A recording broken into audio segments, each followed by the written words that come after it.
राधे राधे सभी सज्जनों को, मित्रों को। आप सभी कैसे हैं? उम्मीद करता हूं आप सभी अच्छे होंगे। और आज का हमारा सबसे बहुत ही अच्छा विषय है कि प्रश्न किया गया, मैं पैतृक धन संपत्ति के योग के विषय में चर्चा करूं। आज हम वही चर्चा करने जा रहे हैं। ये 10 लक्षण मैं आपको बता रहा हूं, अगर यदि आपकी कुंडली में हैं तो निश्चित ही आपको प्राप्त होगा धन व संपत्ति व पैतृक संपत्ति का लाभ।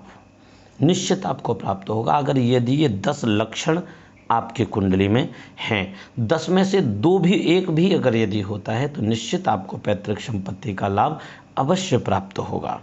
और अगर यदि हम इसके लिए क्या देखते हैं, पहले तो हम व्यक्ति का पराक्रम देखते हैं, उसका बैकग्राउंड कैसा है, पराक्रमेश की स्थिति कैसी है।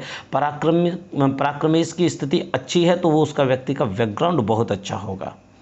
दूसरी बात, हम जब भी देखते हैं तो नवमेश, द्वितीयेश, उसके बाद में हम एकादशेश, नवमेश और पंचमेश, इन भावों पर दृष्टि डालते हैं।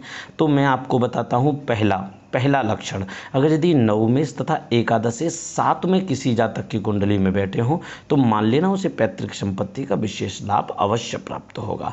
और द्वितीय लक्षण है, द्वितीयेश पर अगर यदि नवमेश की पूर्ण दृष्टि हो तब भी उस व्यक्ति को पैतृक संपत्ति का विशेष लाभ प्राप्त होता है।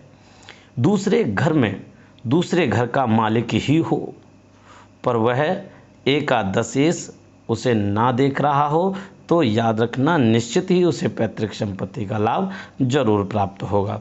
एक चौथा लक्षण सबसे महत्वपूर्ण लक्षण है कि दूसरे ग्रह में अगर यदि उच्च ग्रह कोई बैठा हो, दूसरे ग्रह में मतलब घर में, भाव में अगर यदि उच्च ग्रह कोई बैठा हो तो निश्चित ही उस व्यक्ति को पैतृक संपत्ति का लाभ मिलेगा। दूसरे ही घर में अगर यदि अकेला केतु बैठा हो तो भी उसे बहुत अच्छा लाभ प्राप्त होगा। ये लक्षण याद रखने वाले लक्षण हैं। और ये छठवां लक्षण मैं जो आपको बताने जा रहा हूँ ये बहुत महत्वपूर्ण है।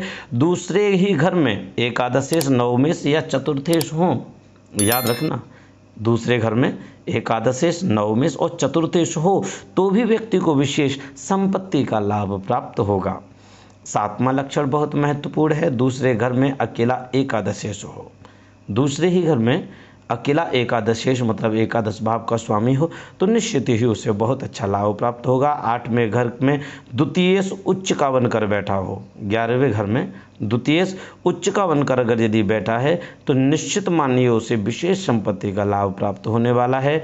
9वां लक्षण है, अगर यदि द्वितीयेश 9वें भाव में उच्च का बनकर बैठा हो, हाँ, 9वें घर में द्वितीयेश अगर यदि उच्च का बनकर बैठा है तो मान लीजिए ऐसे व्यक्ति पर पैतृक संपत्ति की कोई भी कमी नहीं है। दूसरी बात, 10वां लक्षण जो सबसे महत्वपूर्ण लक्षण है, 5वें घर में द्वितीयेश या नवमेश हो, 5म घर में द्वितीयेश हो या नवमेश हो तब भी व्यक्ति को विशेष पैतृक संपत्ति का लाभ प्राप्त होता है। उसे जीवन में किसी भी प्रकार का व्याधा या परेशानी नहीं आती है। वो सभी प्रकार से सुख भोग कर, अगर यदि ये लक्षण हैं तो बेशक उसे पैतृक संपत्ति तो प्राप्त होगी ही, लेकिन वो और भी संपत्ति एकत्रित कर वह आगे अपना नाम रोशन, कुल का नाम बढ़ाने वाला ऐसा जातक सिद्ध होता है। आपको यह वीडियो कैसा लगा आप हमें कमेंट बॉक्स में ज़रूर बताएं। आप पहली बार अगर यदि हमसे जुड़े हैं तो आप हमारे चैनल को सब्सक्राइब करें, लाइक करें और बेल आइकन दबाना बिल्कुल ना भूलें। और इसी के साथ मैं आपसे अनुमति चाहूँगा। राधे राधे, जय श्री कृष्ण।